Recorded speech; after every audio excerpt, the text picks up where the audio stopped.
Nggak ada yang bekerja dan nggak stres.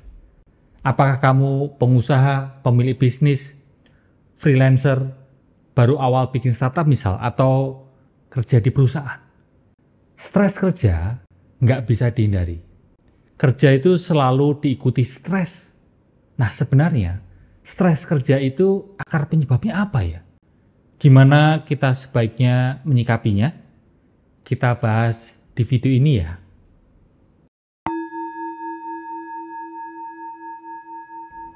Kenalin, saya Aji Santoso Putro.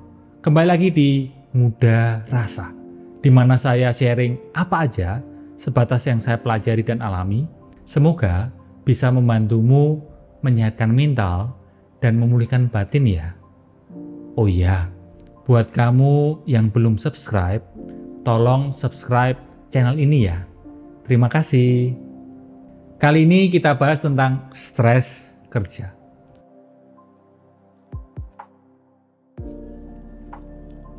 Banyak yang ngasih tahu cara mengatasi stres, misal olahraga, meditasi, istirahat tidur, jangan sampai kurang, makan sehat, yoga, dan sebagainya. Itu semua tentu bermanfaat. Tentu kita mesti melakukannya.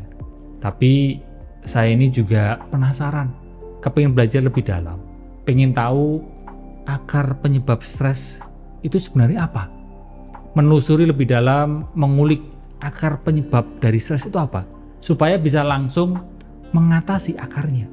Bukan sebatas mengobati gejala-gejalanya, kayak pohon itu loh. Bukan sebatas memangkas daunnya yang tidak subur, tapi perlu mencari tahu dan mengobati penyebab utamanya apa. Karena hanya ketika kita tahu dan mengatasi penyebab sebenarnya dari stres itu apa, barulah kita bisa benar-benar mengatasinya secara tuntas. Apa aja sih yang bikin kamu stres kerja? Coba tolong tulis di komen ya. Beberapa di antaranya kan deadline ya. Lalu ketidakpastian terkait pekerjaan. Bisa juga rekan kerja atau atasan yang sulit, yang nyebelin. Bisa juga persaingan, politik kantor, konflik relasi, apalagi ketidakpastian bakal bisa sukses atau enggak mengerjakan suatu proyek. Bisa juga karena kewalahan, terlalu banyak yang harus dikerjakan. Termasuk enggak punya waktu buat keluarga, enggak punya waktu buat diri sendiri. Banyak lagi sih ya penyebabnya. Itu tadi baru contoh sebagian. Tapi, tahu nggak? Semua penyebab itu punya kesamaan loh. Yaitu kita ini attach, melekat pada keinginan, ekspektasi kita. Kita ingin kenyataan yang terjadi selalu sesuai dengan ekspektasi kita. Kita ini punya bayangan ideal, ekspektasi tentang gimana setiap situasi itu seharusnya terjadi. Dan attachment, kemelekatan pada ekspektasi itulah yang bikin kita stres. Itulah akar penyebab stres. Contoh ini ya, ketidakpastian terkait pekerjaan. Tentu wajar sih kita punya keinginan, bayangan ideal, ekspektasi, punya pekerjaan yang stabil, yang kita ini nggak perlu terlalu mengkhawatirkannya. Tapi kan kenyataannya nggak sama dengan ekspektasi kita, dan itu bikin kita stres. Kita tidak suka dengan situasi yang kita alami sekarang, yaitu pekerjaan kita sekarang penuh dengan ketidakpastian. Dan penolakan terhadap ketidakpastian itu bikin kita bertambah stres. Juga terjadi di situasi yang lain. Ketika rekan kerja kita nggak sesuai dengan ekspektasi, nggak sesuai dengan bayangan ideal kita. Atau kita punya ekspektasi seharusnya yang kita kerjakan itu nggak terlalu banyak. Atau mungkin juga punya ekspektasi deadline bisa dipenuhi dengan mudah. Tapi kenyataannya, kita harus mengerjakannya multitasking dan terburu-buru. Dan itu semua bikin kita stres. Celakanya, ini terjadi sepanjang hari, setiap hari lagi. Ekspektasi kita selalu tidak berjodoh dengan kenyataan. Sehingga kita stres. Stresnya semakin menumpuk dan jadi mengundang penyakit. Jadi gimana sih sebaiknya kita menyikapi hal ini? Kalau attachment, kemelekatan kita pada ekspektasi itulah yang jadi akar penyebab stres, maka muncul pertanyaan, bisakah kita ini nggak punya ekspektasi? Ya idealnya begitu ya, tapi kan kayaknya nggak mungkin kita ini nggak punya ekspektasi kan ya? Gimana menurutmu? Ekspektasi kan akan muncul dengan sendirinya, otomatis di pikiran kita yang selalu aktif ini. Saran untuk menyikapi akar penyebab stres itu adalah, pertama, sadari dirimu merasa stres.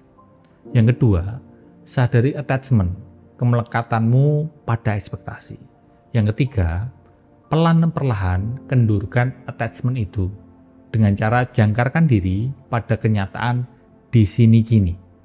Belajar mencintai present moment. Oke, kita bahas pelan-pelan ya.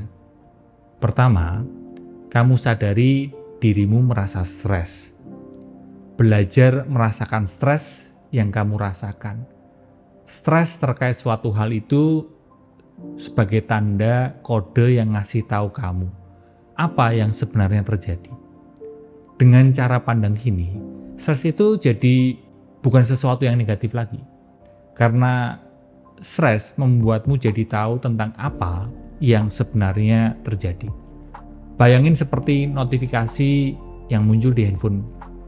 Biasanya sih kita akan mengabaikan ya notifikasi stres ini. Kita nggak suka menemui perasaan stres. Kita lebih suka menghindari stres, terus menghindari stres. Daripada terus mengabaikannya, yuk pelan-pelan cobalah perlahan menyadari dan menemui perasaan stres itu. Selanjutnya, kamu perlu menyadari attachment, menyadari kemelekatanmu pada ekspektasi. Ini artinya kita menengok ke dalam dan bertanya, kenyataan nggak sesuai ekspektasi dan bikin aku stres. Lalu, apa sih sebenarnya ekspektasi yang aku punya, yang aku genggam erat sekarang ini? Bertanyalah kepada dirimu sendiri. Ekspektasi itu mungkin sesuatu yang lebih stabil, lebih secure, aman, nyaman, lebih tenang, bisa kita kendalikan semuanya dibanding kenyataan yang sekarang kamu alami.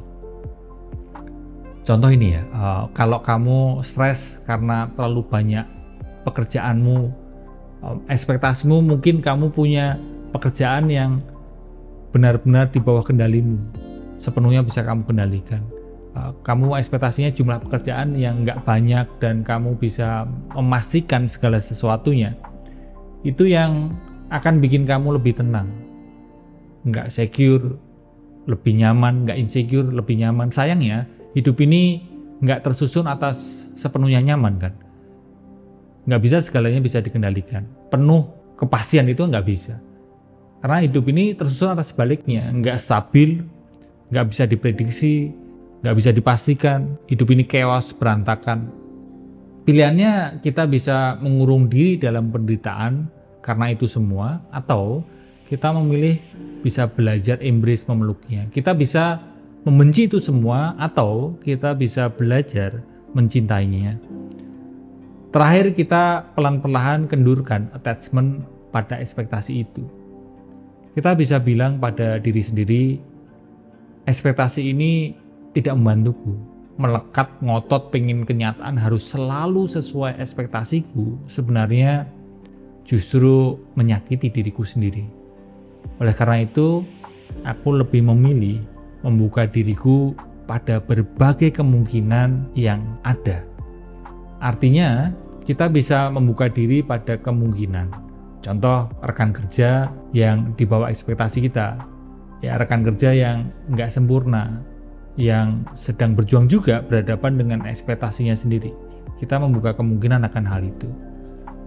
Kita bisa membuka diri pada kemungkinan misal mencintai pekerjaan yang terlalu banyak ya, nggak sesuai ekspektasi kita, pekerjaan yang lebih banyak dibanding yang bisa kita kerjakan, dan karenanya mulai memprioritaskan fokus pada hal-hal yang benar-benar penting.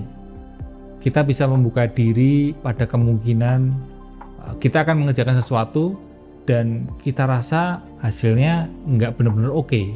Membuka diri pada kemungkinan kehilangan pekerjaan misal.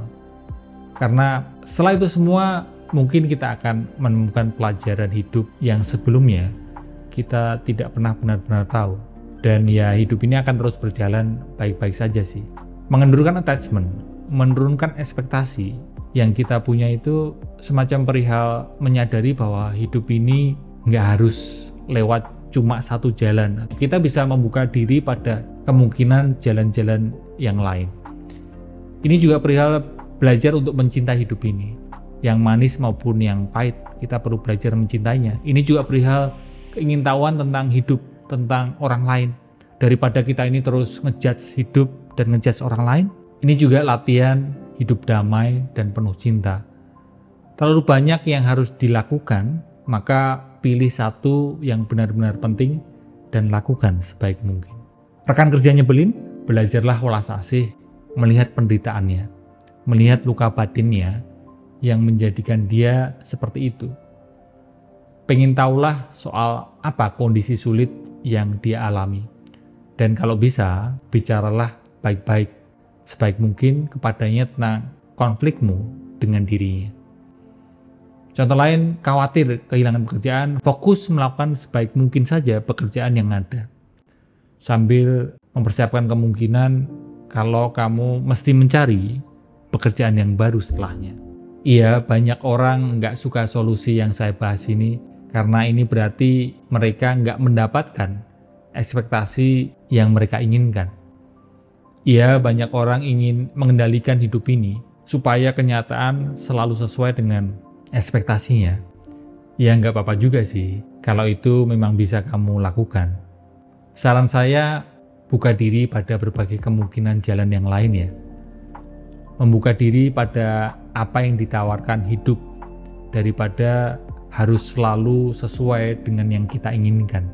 Pengen tahu apa yang sekarang ini ada, carilah tahu kenyataan yang ada di sini kini, daripada sibuk ngejudge dan belajar mencintai kenyataan seapa adanya.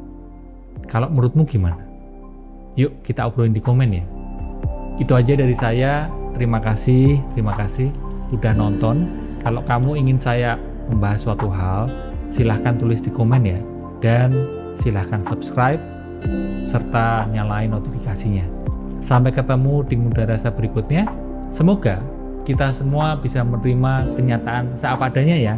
Selamat hidup sadar.